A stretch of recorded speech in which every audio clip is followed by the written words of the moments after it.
Our topic for this session is going to be making assumptions, and we have 4 words to do this, which we'll look at in the next slide.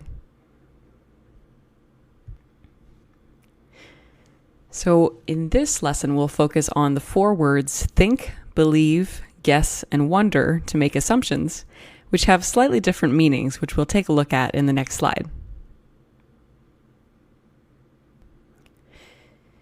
Now, you may have heard these words before. They're very common in everyday speech, and they have slightly different meanings to them. So the first one, I think there's a park around here. The second, I believe there's a park around here.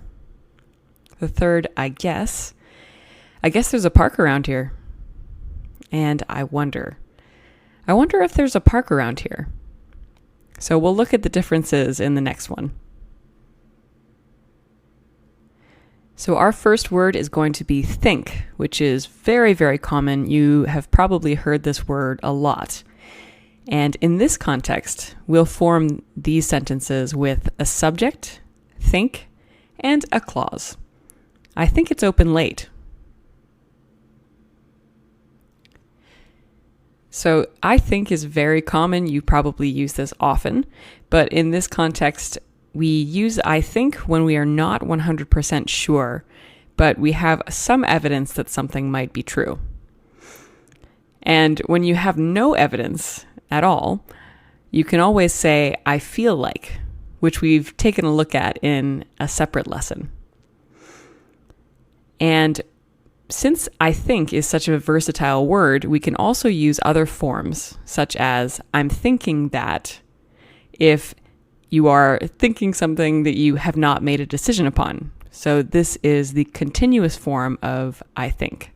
So you can say, I think you're right, or you could say, I'm thinking that I might not want to go to the party. And in the negative, when we use I think, it often softens an opinion.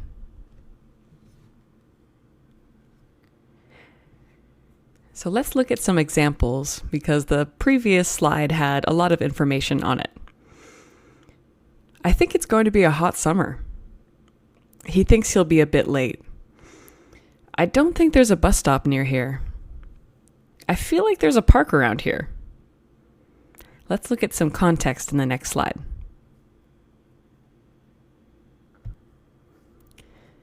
For the first sentence here, I think it's going to be a hot summer. We are not 100% sure. So this is the very common use of I think. So you think it's going to be a hot summer, but you don't know. He thinks he'll be a bit late. So he might be on time. He's not sure he'll be late, but it's likely he will be a bit late. So he thinks he'll be a bit late. I don't think there's a bus stop near here. This is maybe something you actually know, but it softens an opinion. And here we have I feel like, which is with no evidence. I feel like there's a park around here.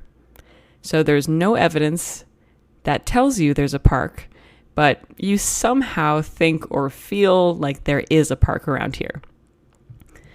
You could say that you use your intuition to know this one. Our second main word for making assumptions is believe. And believe is formed with a subject. I believe, she believes, he believes, they believe. Believe and a clause. So in this case, I believe there's a post office near here.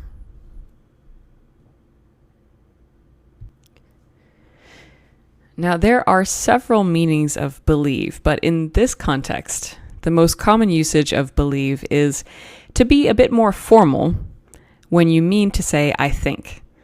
So I believe is a bit more polite, and it's very useful with strangers or coworkers. And there's a nuance that says that it is slightly more sure than I think. So you can say, I think there's a park near here, but I believe there's a park near here is slightly more sure. And now on to some examples. I believe you can buy tickets in advance. I believe there's a bus stop nearby. I believe that place is closed already.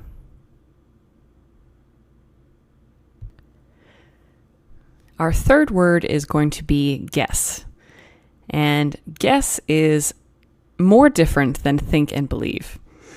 So we form this in the same way as the other two, with a subject, guess, and a clause.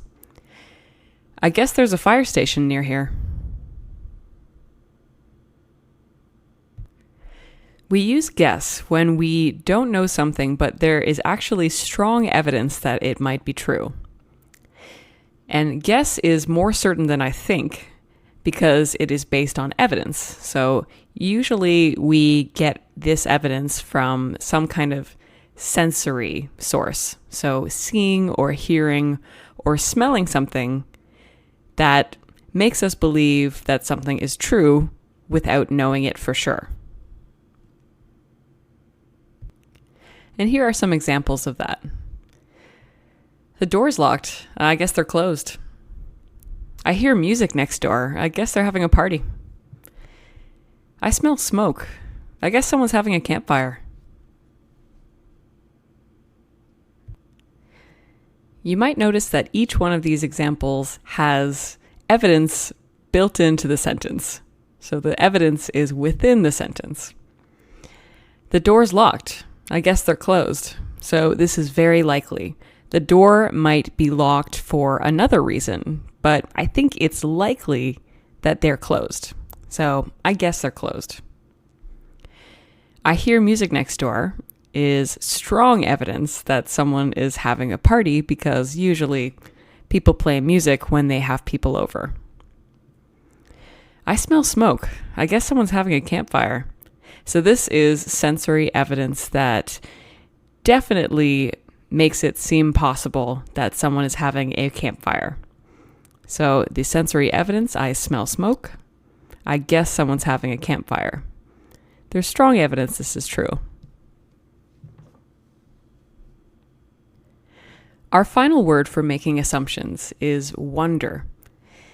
And wonder also has a few uses, but in this case, we are going to use it to make assumptions, and we form it with a subject, wonder, and the difference here is we use if and then a clause. I wonder if they're still open. We use I wonder when we have no evidence that something is true, but you want to know something. And it's similar to I guess, but there is even less evidence that something is true. So I guess has strong evidence, but I wonder is when you have no evidence and you want to know. And it's quite useful for imagining things in this way. And note that in this case, whereas the other three words, we have think, believe, and guess, they did not need any other words. For wonder, it is an if or a whether, or a WH word, indirect speech. It's a form of indirect speech. So you're wondering about something. You're wondering if, or you're wondering why.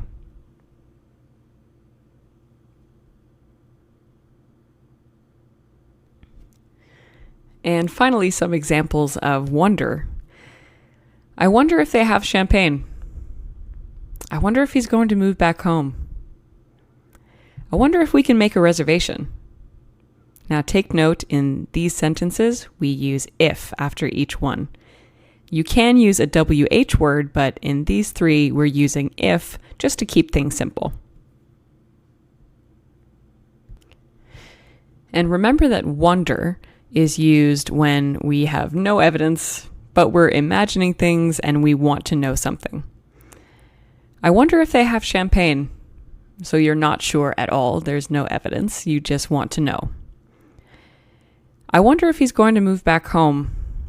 This is imagining an uncertain future. So perhaps someone moved away a long time ago and you have no idea if they're going to move back home.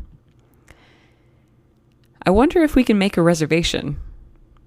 I don't know, but we can find out. And it's something that you want to know, but don't. So you can use I wonder in this case as well. And let's practice. Here we have 5 sentences to practice. So let's fill in the blanks with think, believe, guess, and wonder. And I've put some hints in the brackets there. So we have certainty, not sure, some evidence, and here's a hint, talking to a stranger, not 100%, but a common form, and no evidence at all. So let's decide whether to put think, or I feel like, I believe, I guess, or I wonder. So let's look at the first question. I wonder if there's a pool nearby. So this one, we are not sure. We have no evidence, but it would be nice to swim in a pool. So I wonder if there's a pool nearby. Everybody's leaving. I guess the show's over. In this case, there is some evidence, and it's a bit strong because if everyone is leaving a building, probably the thing they went to see is over. I'm not from here, but I believe there's a train station 2 blocks south. So this will be very useful talking to a stranger because believe is slightly more formal and slightly more polite than I think. I'm not sure, but I think he's from Uruguay. So in this case, you are not 100%, and think is just the very common form of making assumptions. I have no idea, but I feel like we should go this way. So this one is no evidence at all, but you have a feeling that something is true without evidence or being sure in any way. We had a bit of a vague topic today, making assumptions, but our actual conversation is going to take place downtown near a sporting event. So the same situation as the previous practice, we will choose think, believe, guess, or wonder, and fill in the blanks. And the hints in the brackets there are also very helpful. We have evidence, not 100%, no idea at all, or not 100%, but more formal. So take a second and fill in the blanks, and we will take a look at the answers on the next slide. Okay, let's look at those answers. So we're downtown near a sporting event. I guess the baseball game just finished. So we use guess here because there are so many people and there is enough evidence to make a guess that something is true. I guess the baseball game just finished. Yeah, I think it was a pretty important game tonight. So remember, this one was not 100%, and think is always a good option if you are not sure which one to choose.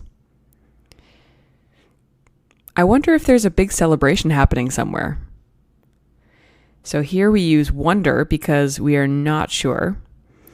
You may have wanted to put feel like, but here there's a little bit of a trick question because after the answer we had if. So I wonder if there's a big celebration happening somewhere. And we only use if with wonder in this case. I believe there's a Blue Jays bar around here. Do you want to go check it out? So here we use believe because it's a slightly more formal version of think, and it's only slightly more sure than think. They're very, very similar, but if you want to be more formal and more sure at the same time, you can use believe. So let's read this through just to see what it feels like. There's so many people. I guess the baseball game just finished. Yeah, I think it was a pretty important game tonight. I wonder if there's a big celebration happening somewhere. I believe there's a Blue Jays bar around here. Do you want to go check it out? Very nicely done. So we've used think, believe, guess and wonder and also feel like to make assumptions about something. So the next time you're walking around and you're getting some evidence, you can make assumptions for yourself as well.